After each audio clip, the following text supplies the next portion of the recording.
How Red Skull's body was destroyed by the super soldier serum. Why did the same serum that turned Steve Rogers into Captain America turn Johann Schmidt into a monster? What exactly went wrong in his transformation? Why does Red Skull's face look the way it does? And what does that tell us about how the serum actually works? And why did his own body reject the very thing that was supposed to make him perfect? The answers to these and other interesting questions about Red Skull are in this video. Don't forget to subscribe to the channel and support the video by engaging with it. It's very important to me. Friends, in this video, I want to draw your attention to something that gets overshadowed by Red Skull's role as a villain, and that's the actual physiological disaster his body went through. We tend to remember him as the guy with the red face who leads Hydra, but the how and why of that face gets skipped over almost entirely, even though it's genuinely one of the more brutal transformations in the MCU. So today, I want to slow down and actually look at what happened to Johann Schmidt's body, and why the same procedure that gave us Captain America gave us this instead. Let's start with the basic setup, because it matters more than people give it credit for. Erskine's serum wasn't a finished, stable formula when Schmidt received it. It was an early, unrefined version, tested without the additional safeguards later built into Steve's version, and administered without the same careful preparation. Steve Rogers went through weeks of physical and psychological groundwork before his procedure, and even then, the serum was paired with a controlled dose of vita-rays during the actual transformation. Schmidt received a rushed version of the formula on himself,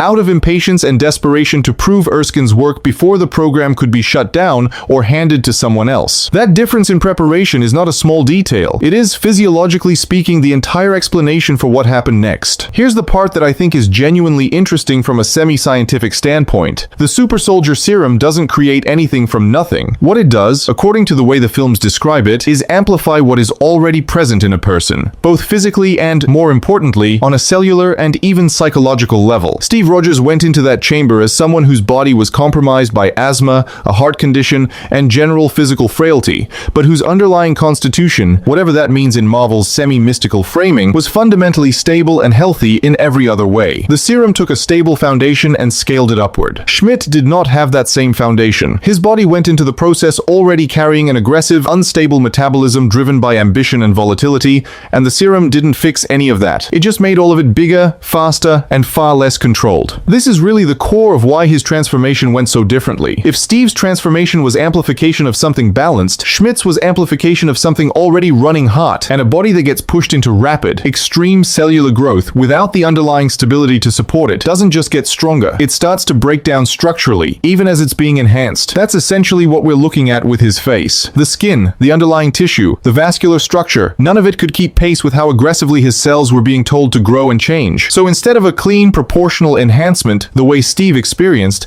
Schmidt got something closer to uncontrolled, disorganized tissue expansion, which is a fairly accurate way to describe what his face actually looks like on screen. Necrotic tissue, exposed muscle structure, a texture that looks less like skin and more like something still actively deteriorating. There's also the vita-ray problem, and this one is easy to miss if you're not paying attention to the actual sequence of events in the lab. Steve's dose of vita-rays was carefully calibrated, timed, and administered under controlled conditions, specifically to stabilize the serum as it took effect in his body. Schmidt exposed himself to that same radiation without that same calibration in a rushed, unsupervised attempt to complete the process before anyone could stop him. Radiation exposure without proper control doesn't just fail to help stabilize a transformation like this, it actively compounds the damage, especially in tissue that's already undergoing rapid, uncontrolled cellular change. So you have two separate destabilizing factors happening simultaneously: an unstable base formula reacting with an already volatile physiology, and an uncontrolled radiation exposure hitting that same body while it's in the middle of the most dramatic biological change it will ever go through. Either one of those on its own would likely cause serious damage. Together, they essentially guaranteed catastrophic failure. What I find most interesting here, though, is that Schmidt's body didn't reject the serum in the sense of failing outright. He didn't die on that table. His strength, his durability, his overall physical capability were all genuinely enhanced, arguably even beyond Steve's own level in certain respects. So this isn't really a story about the serum not working. It's a story about the serum working exactly as intended on someone whose body and mind were never suited to survive that kind of amplification cleanly. The power is real. The face is the cost of getting that power without the stability to contain it. And that, I think, is the most physiologically honest reading of Red Skull as a character. He's not a failed experiment in the sense of the serum malfunctioning. He's a successful experiment on the wrong foundation, and his face is permanent, visible proof of that mismatch every time he appears on screen. Steve got strength built on stability, Schmidt got strength built on volatility, and his body has been paying for that difference ever since. Friends, most of what I've said in this video is, again, my own own interpretation of details scattered across the films